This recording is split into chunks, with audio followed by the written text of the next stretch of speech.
All right, Shalom. I want to give all praises, glory, and honor to Yahweh by Hashem Yahweh Shai by Hashem Kakadash. Double honors to the apostles and elders of Great Millstone who rule well.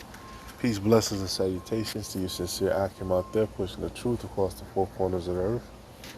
All right, and of course we know today, it started last night at sundown being the Day of Atonement. All right, this is Sirach 33:7. It says, "Why doth one day excel another, when as all the light of every day in the year is of the sun? By the knowledge of the Lord they were distinguished, and he alters seasons and feasts."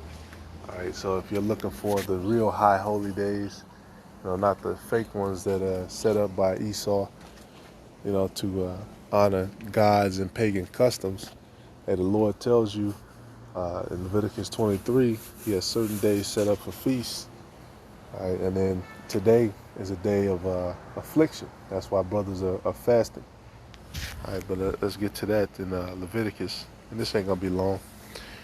All right, Leviticus 23:2, it says, "Speak unto the children of Israel, and say unto them concerning the feast of the Lord, which ye shall proclaim to be holy convocations. These are my feasts." And that word there for convocation, which is Makarah. Makarah. It's a sacred assembly, a calling together. All right. Then it says down here, it says also, public meeting, also a rehearsal, assembly, calling. Right, so, usually we would assemble, which we're going to, Lord willing, assemble later on today as well. All right. And then when you jump down and go to this particular day, this is very important, for your spirit, spiritual growth, spiritual maturity. A lot of times, of course, some things come over time, but one of the main things is affliction. And you going through the fire, you going through these trials and these situations, and the scriptures talk about helping you build up experience. But we're in the 7th month. Went over it. This is verse 27. And it says, "Also on the 10th day of the 7th month," which that's the day we're in, the 10th day of the 7th month, that should be a day of atonement. But Esau says that this is what? September? He's saying this is the 9th month. His calendar's off. "It should be a holy convocation unto you, and ye shall afflict your souls, and offer an offering made by fire unto the Lord. And ye shall do no work in that same day, for it is a day of atonement, to make an atonement for you before the Most High your power." All right, we need that mercy. You know what I'm saying? Very important. Brother, it goes without saying, you should have already known it was coming, but this is one of those days you take off work and you read through the scriptures, you atone for your, because that's what this whole trial is, man. Us trying to make atonement, trying to make sure we keep that contrite spirit, because knowing especially that many men who've also read out of the scriptures and walked, in this path before us have fallen. All right, so it's a possibility. It's never out of the realm of possibility that you go off and then abandon the truth. All right, the Lord could take that spirit from you if you're not careful. That's why it's important to remain humble, remain in that contrite spirit. You know what I'm saying? Remain studious in the scriptures, remain a faithful servant, and keep the scriptures before all. It says what? "For whatsoever soul it be that shall not be afflicted in that same day, he should be cut off from among his people." And we know, of course, mistakes happen, and certain brothers might have a particular ailment or medical condition or whatever, but you really want to afflict yourself. All right? And like the apostles of raise the banner up that this would be a day that we don't eat anything. Right? And that's for real, man. You don't deal with your woman. You don't eat anything. You're not doing too much, man. This is a day that the Lord has set up for us to be of a contrite of a in the spirit of atonement. So like it, and not just in the day for partying, because that's what you notice about these worldly days. Esau's days. It's a couple of days ago. Matter of fact, it's supposed to be September 11th. Nobody nobody stopped, and people weren't taking off and remembering the day, and people were still at the bars. They were still partying. They still, like I say, the days of Noah. They were eating, drinking, and being in marriage. All right, it's just people were still in their folly. Right? We know folly is setting great dignity, and that's all this place can offer.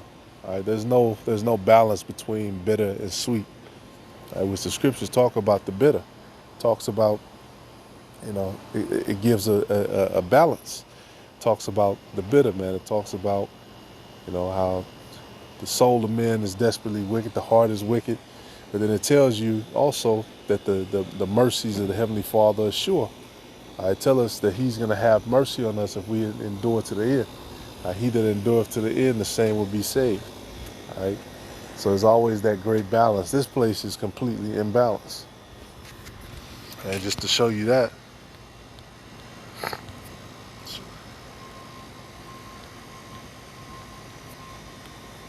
this is 2nd Esdras 7.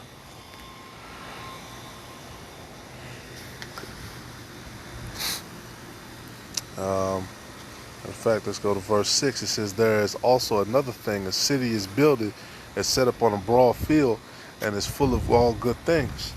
The entrance thereof is narrow and is set in a dangerous place to fall, like as if there were a fire on the right hand and on the left a deep water. And only one path between them both, even between the fire and the water, so small that there could but one man go there at once." That's a one man at a time. It says, "If this city were given unto a man for an inheritance, if he shall never pass the danger set before it, how shall he receive this inheritance?" That's what we have to remember too on days like this as well. It's not, the Lord didn't bring us here to die. He didn't bring us here to make an end of us. Okay, He brought us here as punishment, and at a certain time that punishment is going to be up, and He's going to exalt His elect. And these people who, like the scriptures say, especially with our women, it says, "She that liveth in pleasure is dead while she liveth." If everything is pleasurable, pleasure,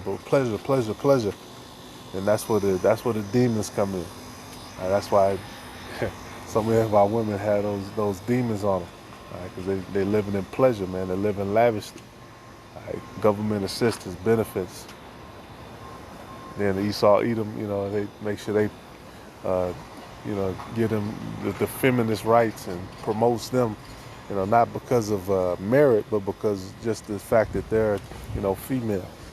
Now you have dudes becoming female to get some of those benefits, which Esau, Edom says you can do that too, and that's becoming a problem.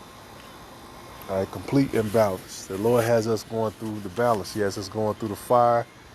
Then, a lot of times that fire will turn down. The Lord will bless us with things. But overall, we're still in the fire. All right. It says what? Verse 10, it says, "And I said, It is so, Lord. Then said He unto me, Even so also is Israel's portion. Because for their sakes I made the world. And when Adam transgressed my statutes, then was decreed that now is done. Then were the entrances of this world made narrow, full of sorrow and travail. They are but few and evil, full of perils and very painful. For the entrances of the elder world were wide and sure and brought immortal fruit." And that's what the Lord is going to return this place to. He's going to return life into this place. Okay, He's going to return us into immortality. He's going to return His people on top. He's going to return the world back into our hands, and He's going to return us, into that perfect, that perfection. He's going to fill us with His wisdom. He's gonna fill this place with life again. All right, so all praises, glory, and honor to Yahweh Ba'ashim, Yahweh Shai Ba'ashim Kakadash. All right, and may you be blessed on your Day of Atonement. Shalom.